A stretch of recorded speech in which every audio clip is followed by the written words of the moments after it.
I'm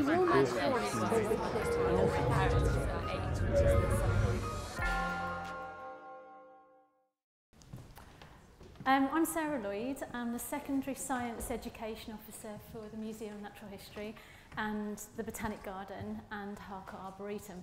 And I want to spend a little bit of time this afternoon talking about how museums can be a showcase for science, but more importantly, how museums can be the showcase for scientists. And scientists have lots of different motives for getting involved with museums and the public engagement activities we can offer. The motives vary. Sometimes it's because they love public engagement and find it really rewarding. Occasionally they find it so rewarding that they like it more than their day job and are after yours. And sometimes it's because they feel they should, and it's something that they're expected to get involved with. So in this 8-minute slot, I want to talk a little bit about how museums can offer lots of different opportunities for scientists to get involved with public engagement.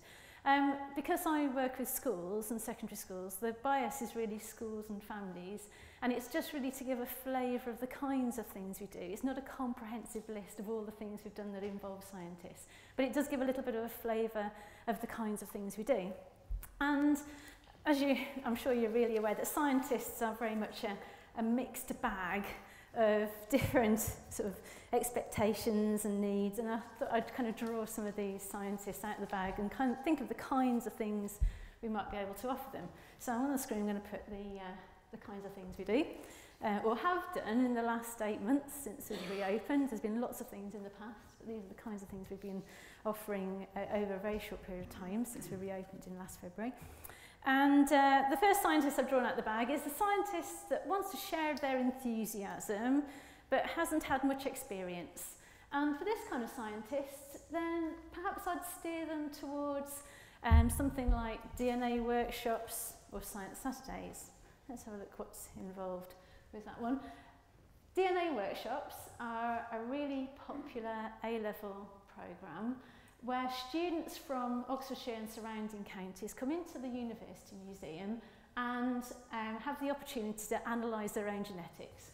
So they sample their cheek cells and they look at one of the particular chromosomes, they carry out some fancy genetics techniques, PCR, gel electrophoresis, and find out something about their own genetics.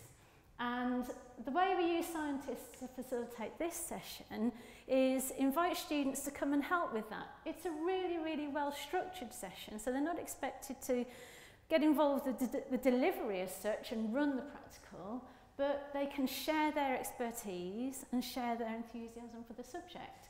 It's my responsibility to run the workshop from the start of the day to the finish, so they don't have to worry about managing the group and getting them through the practical, but they can pitch in when they feel confident enough to do that. We get them to introduce themselves and explain a little bit about more what they do, but really it's up to them and it's up to the students, and the dynamics can vary from one DNA workshop to the next. But it's very well structured and ideal for the kind of person who hasn't really got much confidence and needs a little bit of time to warm into that kind of role.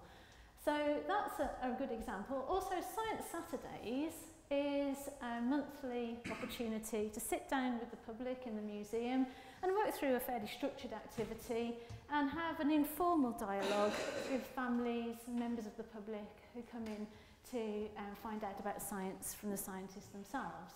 So for the person who hasn't got much experience but lots of enthusiasm, that's the kind of thing that might suit them best. Going back to my mixed bag of scientists, let's see what comes up like this time. Right, two for the price of one. The scientist that needs the public's help to collect data. So perhaps I would steer those towards like citizen science projects. Now, we don't have much experience of running our own citizen science projects. Certainly my involvement with citizen science projects is quite limited, but we allow scientists to come and talk about existing projects. Tom Hart talks about his Antarctica surveys looking at penguin populations. I've had the real opportunity to go into the Natural History Museum as part of a real world science funded knowledge exchange programme, And in that programme, I've met with Anne Jungblut, who is a research scientist at the Natural History Museum and their citizen science coordinator, and help develop their ideas about a new citizen science project that goes live next week called Microverse. So it's an opportunity to help scientists engage with the public in a way that generates the opportunity to collect data and facilitate their own research. So that's a way of helping and facilitating that kind of activity. Right, back to my mixed bag. I think I've got 8 of these in 8 minutes, so hopefully it works out quite well.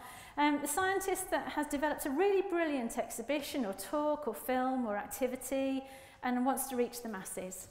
Perhaps for this, I would think about steering them towards Christmas lectures, science fairs, study days, the screen we have in our museum for films and animations.